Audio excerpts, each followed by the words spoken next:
Time to focus on the housing market. The Bank of Canada expected to cut interest rates more, giving another boost to the housing market. Our guest says, though, that not all regions in Canada will react in the same way to a market rebound, and performance will depend on property type. He expects first-time home buyers and investors to play an outsized role next year, and he does anticipate continued interest from the United States. We're joined now by Phil Soper, President and CEO of Royal LePage. Thank you very much indeed for joining us. Good to be here. Just to kick off, talking about housing prices, I mean, it's hard. It's such a disparate country. Well, it's kind of meaningless to talk about an average house price. But broadly speaking, house prices peaked in early 2022. Yes, exactly. And then as interest rates rose, depending on where in the country, they either treaded water or even gave back a little bit in our two most expensive cities, Toronto and Vancouver.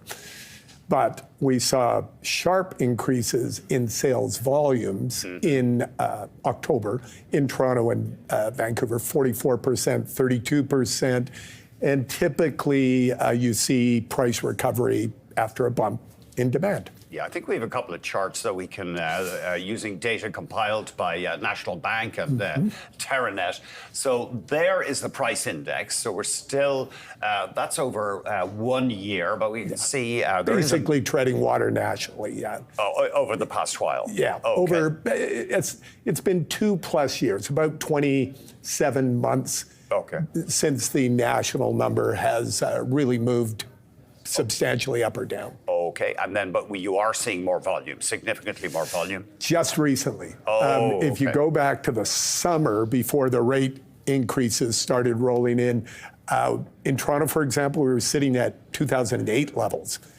So on a population adjusted basis, very, very slow. Okay, so not that much of a rebound in volumes yet. Just this fall. Okay. After the 50 basis point cut in the bank rate, we saw a real change in the market. The first three moves by the bank, I anticipated more reaction from the market, but particularly our first-time home buyers, they just held pat, because house prices weren't rising. So there was really no reason for them to leap into the market. Every 6 weeks, they got a discount on the home they're buying, because first-time buyers tend to be highly leveraged. So it was really just that 50 basis point cut that set the market into motion. In Ontario and BC, if you look at Quebec or Alberta, Atlantic Canada, the recovery started a lot earlier in the year. Okay. Now, you do say that you're going to see regional differences next year. Yes. What are one of the two most important differences? The higher priced areas should show the biggest bounce, because they've been the slowest to recovery. So Alberta, for example, that's both benefited from lower house prices. You can get about 2.5 homes in a benchmark Royal LePage homes in Calgary for 1 in Toronto or 1 in Vancouver. 2.5 homes. 2.5, yeah. So it's considerably cheaper. And interprovincial migration has helped, even immigration has helped in Alberta. But that swell of upward volumes and prices that occurred through the spring and summer has slowed down some in the fall, just as we're seeing BC and Ontario kind of catching up with the recovery mood. So let's say late to the party, but also heading in a recovery mode after a pretty long period of slowdown, longer than normal if you look over the last 50 years. It's interesting that Calgary is so much cheaper when incomes are high in Alberta. It's true.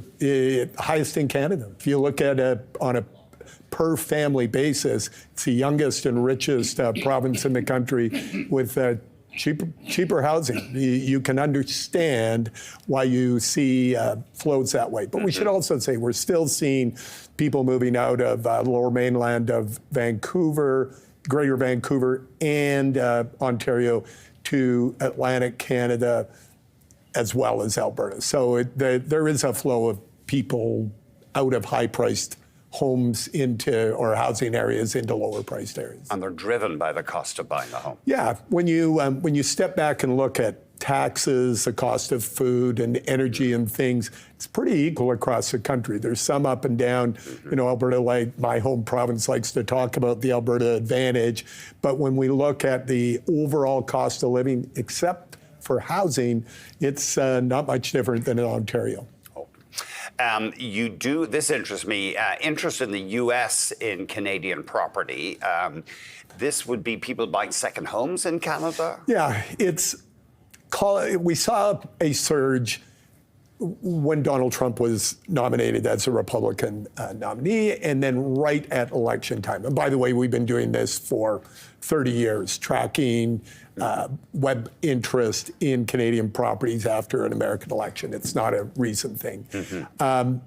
What's unusual this time is there's been a surge in the weeks following the election. I think it probably has to do with the headlines around unusual cabinet picks and things that are, because the interest is from typically Democratic areas like Boston and New York and California and Oregon. It's not places that were, I guess, delighted with the outcome of the election. And are these people actually looking to move to Canada or just buy a kind of a toehold? We are seeing an increase in recreational property interest. Remember, we have foreign buyer bans in place, like a lot of nations on Earth, because of our housing shortage.